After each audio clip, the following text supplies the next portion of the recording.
번째 영상에 오신 여러분을 환영합니다. 반갑습니다. 반갑습니다. 반갑습니다. 지난주에는 기독교 기본 진리를 이야기하기 전에 지적인 전제점에 대한 이야기를 했는데요. 신이 없다라는 무신론과 신이 있다라는 유신론에 대한 이야기를 했는데, 유신론 안에도 신이 인간과 소통을 하느냐 아니냐에 따라서도 나뉜다라는 얘기를 나눴었죠. 지난번에 또 설명해 주셨던 그런 이야기들을 좀 기억하면서 하나님이 우리와 소통하기 위해서 인간의 몸으로 오신 분이 예수님이다 라는 관점에서 제가 이번에 요한복음 읽을 때 그런 관점에 입각해서 한번 읽어보았습니다. 네, 이게 바로 기독교의 핵심이라고 할 수 있는 거죠. 맞죠. 하지만 제가 한 가지 이해가 잘 안 됐던 부분이 있었는데요. 그건 바로 제가 성경을 읽어보니까 예수라는 분이 되게 매력적이긴 한데, 하나님께서 보내신 이 예수라는 분을 과연 누가 믿지? 이런 의문이 들더라고요. 왜냐하면 지금 자기 먹고 살기도 바쁜 현대인들에게 신화 같은 이 이야기가 되게 좀 멀게 느껴질 거라는 생각이 들었어요. 그래서 청년들만 해도 취업 준비도 해야 되고, 직장에 다니는 분들은 또 직장에 적응해야 되고, 또 결혼 준비해야 되죠. 집 알아봐야 되죠. 우리에게 너무 고민거리도 많고 생각할 게 너무 많은 것 같아요.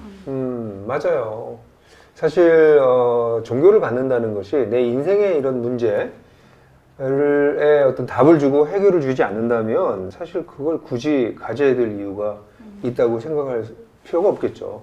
근데 만약에 하나님이 인간을 정말 디자인한 분이고 인생은 어떻게 살아야 된다라는 얘기를 정말 알고 계신 분이라면 그분이 우리에게 그런 삶에 대한 여러 가지 추구, 고민, 여기에 답을 해주지 않으실까요? 그래서 오늘은 그 이야기를, 우리가 인간이 추구하고 있는 것들이 무엇인지 그런 이야기를 좀 해보면 어떨까 싶어요.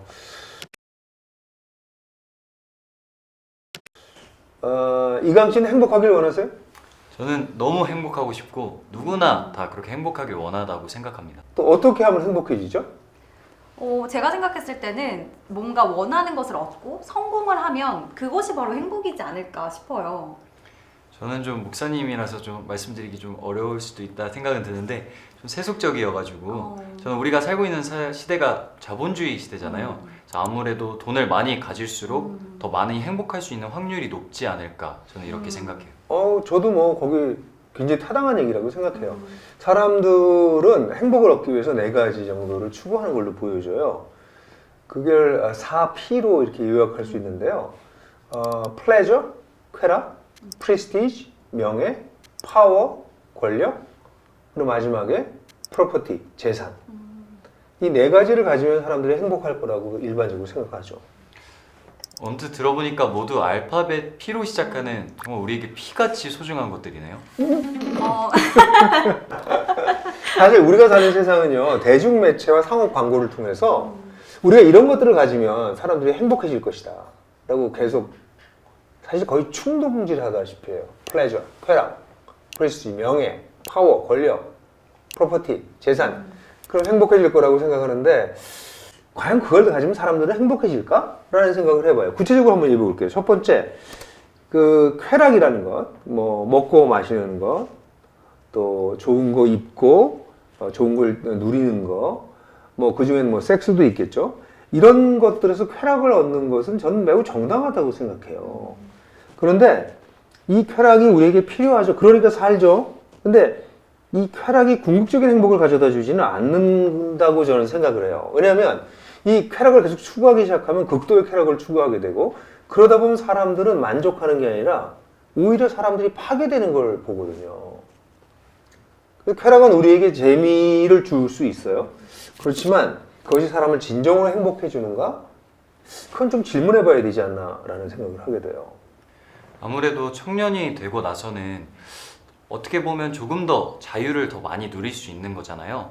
그래서 이런저런 재미나 쾌락에 빠지는 친구들이 많이 있는데, 솔직히 이런 친구들이 이 재미와 쾌락을 추구하다 보니까 오히려 거기에 매여버리는 그런 경우가 적지도 않더라고요. 네, 저도 주변에서 많이 봤어요. 그래서 청년 때 뭔가 쾌락을 막 쫓아가다가 결국에는 뭐 중후반으로 넘어가면서 삶이 좀 망가진 친구들을 좀 많이 보게 됐거든요. 그리고 저는 평소에 습관이라는 게 굉장히 중요하다라고 생각을 하는데 아무래도 이제 쾌락이나 재미를 쫓아가는 습관은 좀 우리가 경계해야 되지 않을까 이런 생각도 해보게 돼요.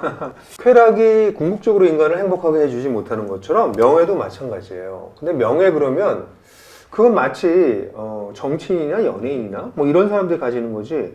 뭐 내가 무슨 명예를 추구해 이럴지 모르겠어요. 그러지 않으세요? 뭐 나는 명예가 없어 이렇게 생각하실 수 있죠. 근데 사실 명예라는 건 다른 게 아니라 이름값 하는 거예요. 아, 그 사람은 가치가 있네. 그 사람 괜찮아. 그 사람 그 존재가 중요해. 쓸만한 사람이야. 이런 얘기를 들으면 우리가 기뻐지거든요. 행복해지거든요. 그래서 내 가치를 정말 제대로 평가해 주는 것 쉽지 않고요. 세상에는 오히려 자기 가치를 부풀리거나 과장하거나 그래서 과대한 평가를 받으려고 한다거나 다른 사람에게 박수를 받고 싶어 한다거나 이런 가짜들도 너무 많아서 이런 걸 통해서 과연 참된 행복을 가질 수 있을까? 약간 질문이 생기는 거죠. 저는 반대로 제가 사회에서 엄청 인정받고 싶은 사람이 되고 싶거든요. 또 이런 사회에서는 또 학력, 재력 이런 것들이 되게 인정받는 사회다 보니까 저도 마음속으로 늘 이걸 얻기 위해서 노력을 해야지 이런 생각은 하고 있는데 솔직히 말씀드리면 내가 노력해서 이걸 얻을 수 있을까 생각해 봤을 때는 솔직히 자신이 없는 것 같아요. 그죠. 사실 그렇게 되려면 무한 경쟁에 돌입해야 되는 거죠. 그 경쟁에서 참 이겨야 되는 건데 사실 우리 사회가 이런 무한 경쟁을 통해서만 살 수 있는 것처럼 보여주게 돼서 청년들뿐 아니라 청소년까지도 아예 나는 인생이 이제 끝났다. 난 루저다. 이렇게 생각하는 사람들이 많은 걸 보면 정말 어른 세대로서 미안함과 책임감을 좀 느끼지 않을 수가 없어요. 세 번째로 넘어가 보죠. 세 번째는 권력이 있어요. 근데 권력도 마찬가지죠. 아니, 난 권력 같은 거 주고 안 해요. 이렇게 생각할지 모르지만 권력이라는 것은 적어도 조종당하지 않는 힘을 말해요. 난 딴 사람에서 컨트롤 당하지 않는다. 회사에서 들어가서 자꾸 직급이 위로 올라가려고 하는 이유는 또 컨트롤 당하고 싶지 않거든요. 그게 우리한테 있잖아요. 그런데 사실 이런 권력과 힘을 가지면 사람이 행복할 것 같이 보이긴 하는데 자기 마음대로 하니까. 근데 우리 주변에 보면 그런 권력을 가진 사람들 중에서 좀 이렇게 망가진 사람들도 좀 보지 않으세요? 네. 다른 사람에게 나쁜 영향을 주는 사람들도 사실 참 많잖아요. 그래서 사실은 참 슬픈 일이지만 가정에서 부모가 아이한테 또 학교에서는 선생님이나 교수가 학생에게 또 회사에서는 상급자가 하급자를 그렇게 해요. 그러다 보니까 사실 그 힘을 가진 사람이 오히려 인격적인 장애를 갖는 경우들이 적지 않죠.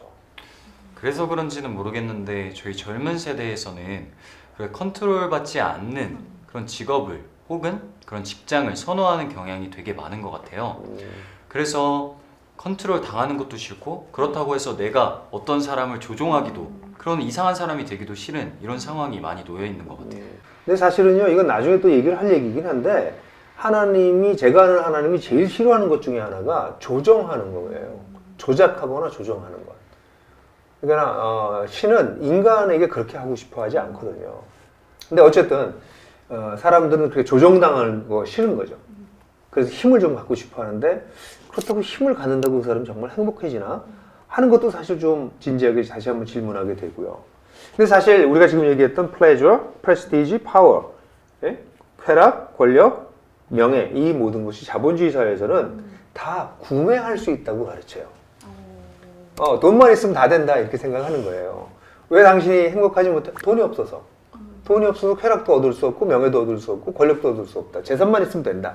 이렇게 생각하는데 사실 겉으로는 그걸 부인할지 모르지만 요즘은 아예 부인도 안 하는 것 같아요. 그래, 돈이 답이야.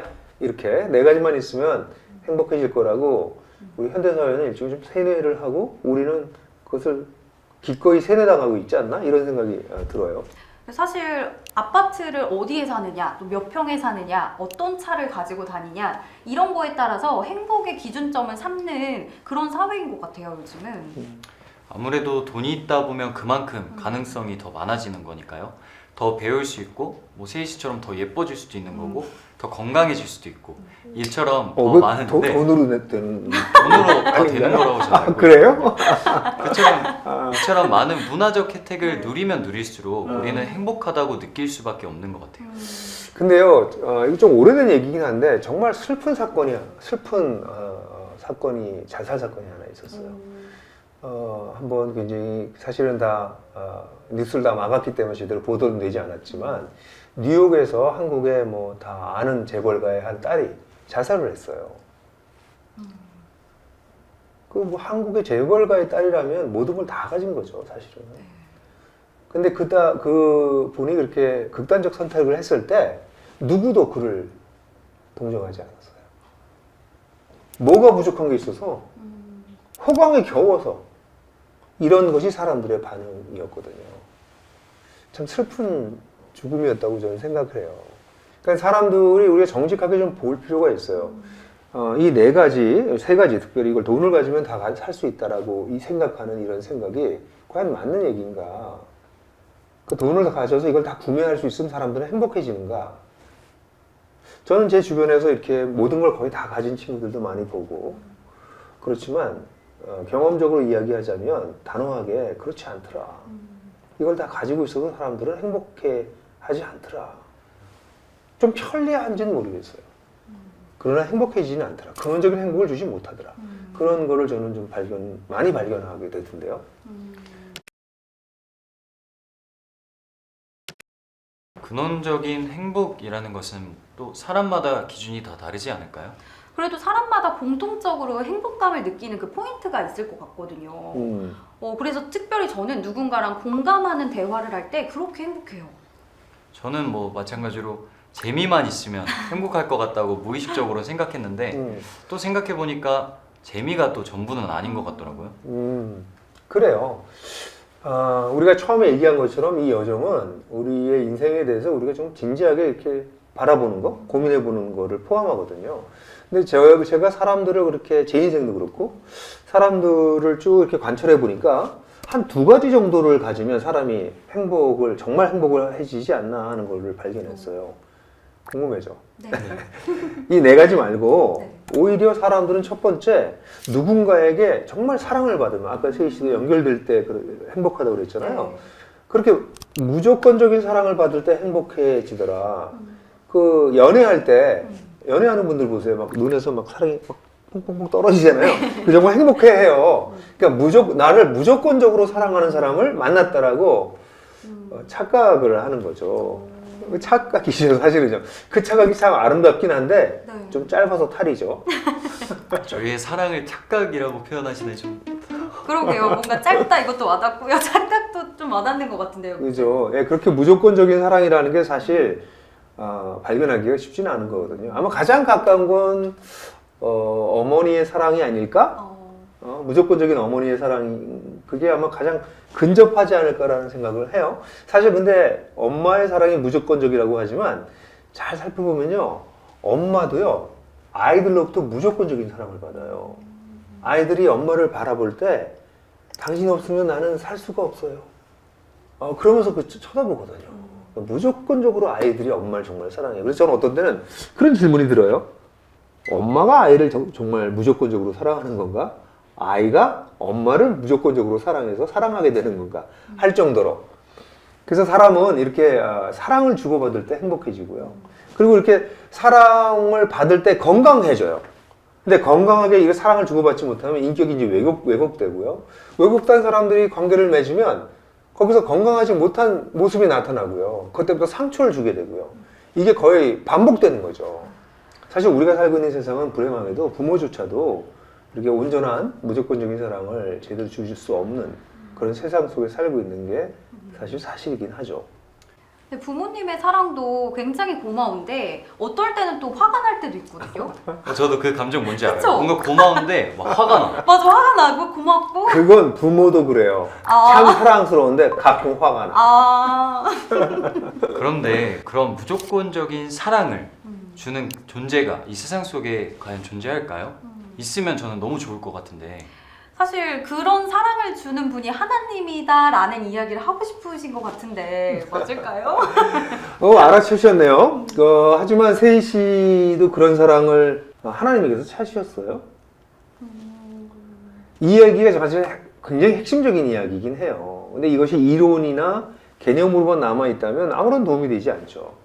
아마 이어지는 이야기에서 이걸 제가 차근차근 여러분들하고 이야기하게 될 것 같아요. 두 번째는 삶의 의미, 삶의 목적을 찾으면 사람이 행복해지는 것 같아요. 이렇게 살 때 내가 의미가 있고 존재의 가치가 있겠구나. 그런 생각을 하면 사람들은 행복해지죠. 이것도 좀 슬픈 역사를 얘기를 하면 1970년대 말 80년대 초에 한국 사회는 민주화가 되어가는 아주 아픈 그런 과정이 있었거든요. 그때 저는 그 시절을 살았는데 그때 이 독재에 항거하다가 자기 자신을 정말 산화하는 그런 젊은이들이 있었어요. 자기 자신을 그렇게 한 몸을 던짐으로 역사가 발전하고 진보할 거다 이런 생각을 했거든요. 굉장히 고귀한 부분에 자신들의 인생을 바친 거죠. 근데 그런 걸 바칠 때 아주 뭐 치열하게 했지만 내면으로는 굉장히 행복해하는 이건 정말 가치 있는 일이다 이렇게 생각해서 그렇게 할 수 있지 않았나라는 생각을 하고요. 또 이 민주화 이전의 한국 사회는 또 산업화되는 과정이 있었거든요. 산업화될 때 아마 여러분들의 할아버지쯤 되실지 모르겠어요. 그분들은 정말 가족들이 더 잘 살게 하기 위해서 조금 더 잘 살게 하기 위해서 모든 희생을 마다하지 않았어요. 사실 그분들 덕에 우리가 지금은 이런 분들 덕에 우리가 꽤 민주화되고 꽤 잘 사는 사회에 우리가 살게 됐잖아요. 그렇게 목적이 있을 때 그때 사람들이 좀 행복해지지 않나 그런 생각을 하게 돼요. 네. 근데 그분들뿐만 아니라 우리 청년들이 삶의 목적을 두고 나아간다라는 게 큰 의미가 있는 것 같고 힘이 생기는 것 같아요. 그렇죠. 사실 사람은요 하루하루 뭔가 목적이 있을 때 살아갈 수 있어요. 뭐 하다못해 오늘 저녁에 치맥하면서 영화 한 편 때려야지 뭐 이런 생각이라도 해야 하루를 살아낼 수 있거든요. 그렇다면 인생에 어떤 목적을 갖게 된다면 그래서 그것을 향해서 그것을 조금씩 성취하면서 그걸 향해서 계속 갈 수 있다면 그거 사람들 행복할 것 같은데요. 저도 제가 무엇을 위해 살아야 될지 그런 선명한 목적이 있었으면 좋겠다라는 생각을 참 많이 하게 되는데요. 결국에는 사람들에게 목적과 목표가 있을 때 행복하다라는 말이 맞는 말 같아요. 그래요. 사람들은 그런 사랑, 무조건적인 사랑과 인생의 목적을 갈망하죠. 그걸 찾고 있어요. 왜냐면 궁극적으로 사람은 행복해지고 싶거든요. 근데 제가 이런 얘기를 장황하게 여기까지 여러분들에게 이야기한 이유 이미 살짝 눈치채셨겠지만 제가 믿기에는 하나님이 이 두 가지를 무조건적인 사랑과 인생의 목적을 우리에게 주고 싶어 하세요. 저도 그 이야기를 예상하긴 했지만 그게 정말 가능한 이야기인가요? 저 사실 이론적으로는 좀 알겠는데 우리가 하나님께서 주시고 싶은 그 행복이 인간들이 원하는 피상적인 행복과는 다른 뭔가 본질적인 행복을 이야기하시는 것 같은데 아무래도 좀 멀게 느껴지다 보니까 와닿지 않는 것 같아요. 그죠. 그게 오늘날 우리가 살고 있는 세상에서 끊임없이 4P를 가지면 행복해질 거라고 거의 뭐 무차별적으로 세뇌하듯이 모든 문화가 그렇게 얘기하고 있기 때문에 이런 얘기를 하는 게 아마 두 사람에게는 그리고 많은 청년들에게는 좀 거리가 너무 멀다 이렇게 느껴질 거라고 생각해요. 그런데 저는 이런 것들이 일종의 행복을 가져다 줄 거라고 얘기하는 일종의 모조 장난감 같은 것이 아닌가라는 생각이 들어요. 우리가 처음부터 얘기하지만 과연 그런가? 이런 걸 가지면 행복해질 것인가? 라고 정직하게 질문해 봐야 된다고 저는 생각해요. 첫 이야기 때 말씀해 주신 것처럼 정직한 질문을 던지는 것이 중요하다라는 말씀이 지금 이 이야기를 설명해 주시는 것 같다는 생각이 드네요. 우리의 인생에 대해서 그리고 우리의 행복에 대해서 그런 진정하고 진실한 질문을 던져봐야겠다라는 생각이 드는 것 같습니다.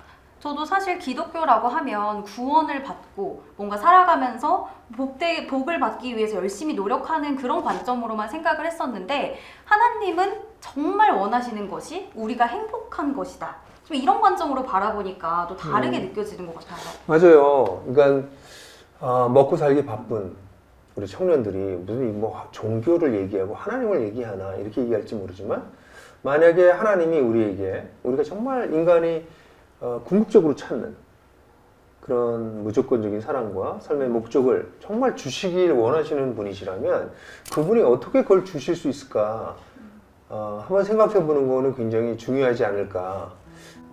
말씀을 들으니까 저도 하나님이 더 궁금해지는 것 같아요. 저도 그 무조건적인 사랑과 그 삶의 목적을 하나님께서 우리에게 어떻게 알려주시는가에 대한 궁금증이 생기는 것 같습니다. 사실 이제부터 본론이거든요. 예, 지금까지는 그런 이야기를 하기 위해서 우리가 지적인 전제점도 좀 다뤄봤고 그전에는 우리가 어디로 들어왔는지 어떤 장애물이 있는지 이런 얘기를 나눴잖아요. 그리고 우리 모두가 원하는 것은 진짜 행복이고요. 그리고 하나님이 그 행복을 주실 수 있다고요. 자, 다음번 영상에서 한번 그 이야기를 다뤄보도록 합시다.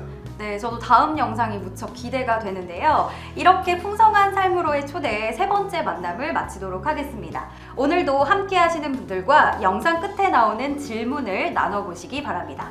네 번째에서 뵙겠습니다.